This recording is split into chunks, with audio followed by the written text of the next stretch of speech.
नमस्कार दोस्तों, आपका स्वागत है हमारे YouTube चैनल वेदों की दुनिया में। मित्रों, पक्षियों को देखकर इंसान ने विमान और ग्लाइडर बनाए, लेकिन तिब्बत में कुछ ऐसे संस्कृत दस्तावेज पाए गए हैं जिससे यह पता चल सकता है कि कौन सी शक्तियों से नारद जी और हनुमान जी आकाश में एक स्थान से दूसरे स्थान पर उड़कर चले जाते थे। यदि इस शक्ति का पता चल गया तो निकट भविष्य में इंसान बगैर पंखों के हवा में उड़ सकेगा।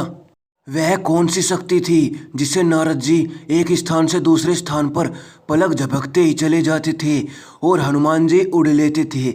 चारों सनत कुमार अंतरिक्ष की सैर कर वापस धरती पर लौट आते थे। कोई साधु कैसे पद्मासन लगाकर हवा में उड़ जाता था? इस सवाल के जवाब विज्ञान ढूंढ रहा है।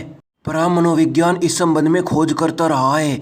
तिब्बत और हिमालय के कुछ साधु समाधि अवस्था में आकाश में कुछ ऊंचाई तक उठे हुए पाए गए हैं। जैसा कि हम अपने ग्रंथों में पढ़ते हैं कि भगवान, ऋषि तथा कई देवी देवता वायु मार्ग द्वारा आते जाते थे। माना जाता है कि यह सारे ऋषि मुनि या देवता लघिमा शक्ति के बल पर आकाश में गमन किया करते थे।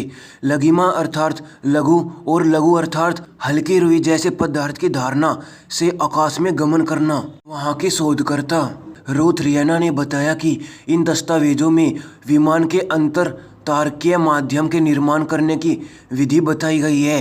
अंतर खगोलीय माध्यम या अंतर तारकीय माध्यम हाइड्रोजन और हीलियम के कणों का मिश्रण होता है जो अत्यंत कम घनत्व की स्थिति में सारे ब्रह्मांड में फैला हुआ है। अंग्रेजी में अंतर तारकीय को इंटरस्टेलर और अंतर तारकीय माध्यम को इंटरस्टेलर मीडियम कहती है। उन्होंने आगे बताया, विमान को संचालित करने के लिए गुरुत्वाकर्षण विरोधी शक्ति की आवश्यकता होती है और लघिमा की शक्ति प्रणाली अनुरूप होती है। लघिमा को संस्कृत में सिद्धि कहती है और इंग्लिश में इसे लेविटेशन कहा जाता है, एंटी ग्रेविटेशनल। लघिमा योग के अनुसार 8 सिद्धियों में से एक सिद्धि है। जैसा कि हम अपने ग्रंथों में देखते हैं कि भगवान, ऋषि तथा कई देवता वायु मार्ग द्वारा आते जाते थे। यह सब वही एंटी ग्रेविटेशन वाली लघिमा शक्ति का प्रयोग करते थे। इसी लघिमा शक्ति का वर्णन और प्रणाली चीन के उन दस्तावेजों में मिली है जिसका अनुवाद किया जा रहा है। लेविटेशन पावर कोई तंत्र विद्या नहीं है, बल्कि यह ध्यान के अभ्यास से हासिल शक्ति है। दरअसल यह एक ब्रह्मांडीय शक्ति है जिसको करने के लिए यम, नियम और तप, ध्यान का पालन किया जाता है। इस शक्ति को हासिल करने के लिए यम और नियम का पालन करना जरूरी है।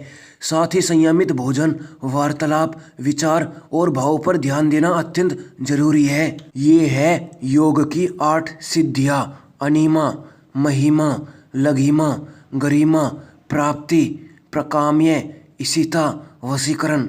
इंसानों को अब पंख लगाने की तैयारी हो चुकी है। अब आदमी परिंदों की तरह कहीं भी पहुंच सकता है। इंसान के द्वारा आविष्कार की गई एक मशीन के द्वारा अब हम हवा में उड़ सकते हैं। न्यूजीलैंड के क्राइस्ट चर्च में इस चमत्कार का डेमो दिखाया गया।